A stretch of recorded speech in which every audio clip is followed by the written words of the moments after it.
مرحبا شباب، اليوم حبيت اصور لكم تكاثر اسماك الجولد فيش. اليوم عندي تكاثر نوعين اللي هم الجولد فيش بهاي الانجانة واسماك الاورندا بهذا الحوض. هالمرة عزلت الاورندات واحد والجولد فيش واحد. رائع جدا انه نلاحظ تكاثر اسماكنا بصورة طبيعية.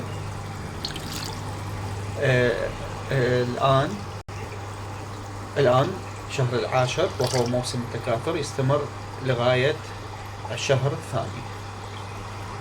بهذه الأربعة أشهر راح تقوم السمكة بتدخل عملية تزاوج عدة مرات تقريبا كل 15 يوم. إن تكاثر الأسماك بالأحواض البلاستيكية تقريبا غير ناجح.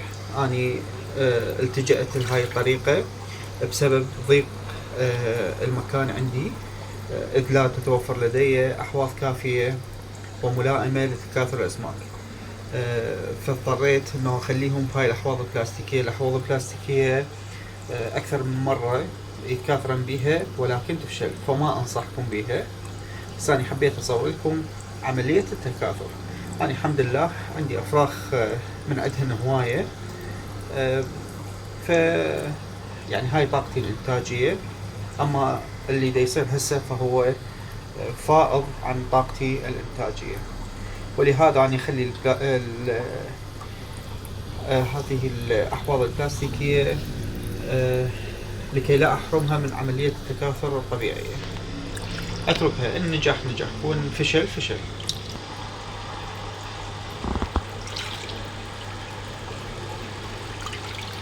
مثل ما تلاحظون عندي هاي الأنثى كبيرة الحجم، عمرها حوالي 3 سنوات.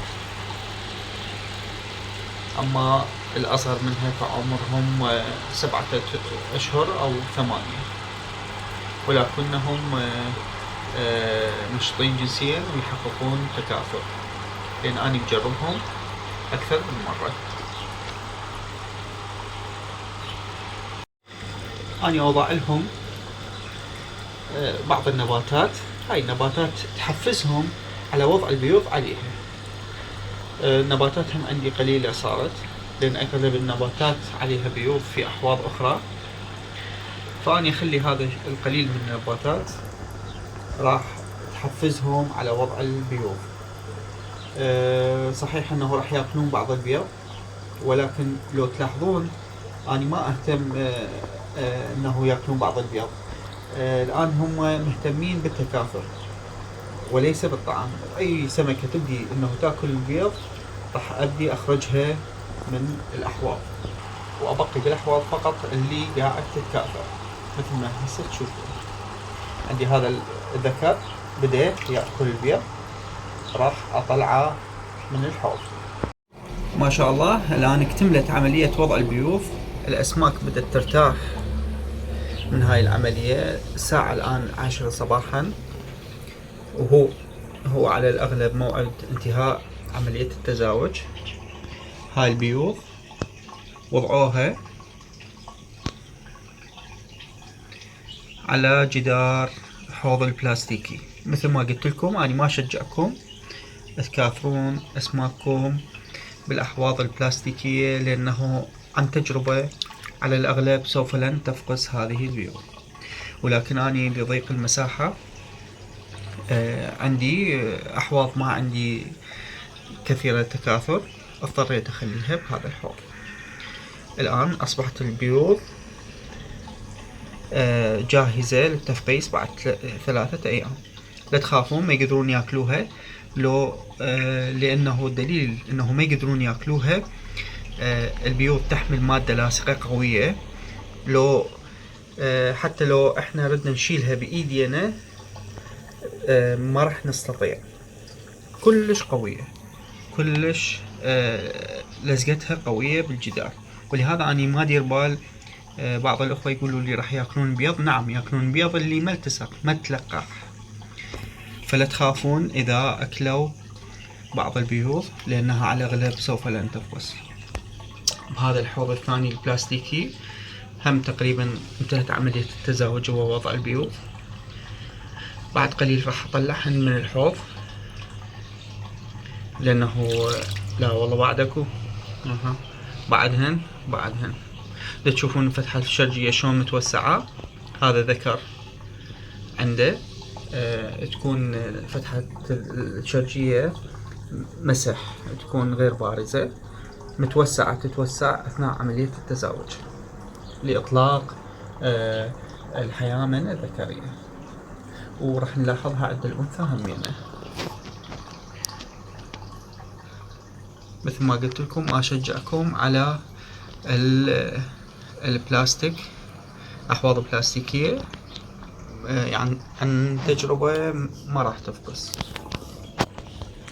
وهنا راح اشوفكم بيوض، ما ادري واضحة او لا، اكو بعض البيوض على الجدار اللي هو هذا بالوسط. هنالك بعض البيوض بالقاع. اي نعم، هاي الانثى فاتت من فوقها، هاي البيوض بالقاع، وان شاء الله تفقس. اذا فقست راح اصور لكم اياها، اعتبرها عملية ناجحة. بس أنا 3 مرات 4 أكاثرهم بهاي الأحواض البلاستيكية ما تنجح. مثل ما تلاحظون هذا المي الراكد راح أوضعه بهذا المي. هذا المي صار بعملية تكاثر على مود لا يتعكر المي، والبيض يجيها مياه نظيفة. راح أقوم بعملية سحب هذا المي ووضعه بالمباشر بهذا الحوض. هسه اشوفكم قريبا. مثل ما تلاحظون هسه عملية استبدال المي. مي جديد يدخل لهذا الحوض ويطلع منه المي مال تلقيح. وهاي الدبة بدت ينخفض مستواها. هاي كافية. نجي لهذا الحوض او الانجانة، هم نقوم بعملية استبداله. ننزلها شوية جوا، اخلي اصابعي عمد البيوض لا تتأثر. تلاحظون بدأ المي يستبدل، يدخل يحل محله مي نظيف جديد بكل رفق.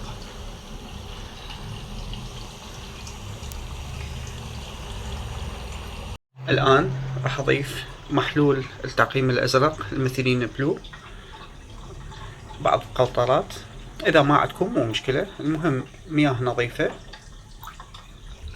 بعض قطرات مرة واحدة إلى أن تفقس هذه البيوض. طبعا من المفضل بعدين راح أحركهن، أوزع هذه القطرات على الحوض. هذا كل اللي حبيت أصور لكم إياه، وإن شاء الله يعجبكم الفيديو. تحياتي لكم.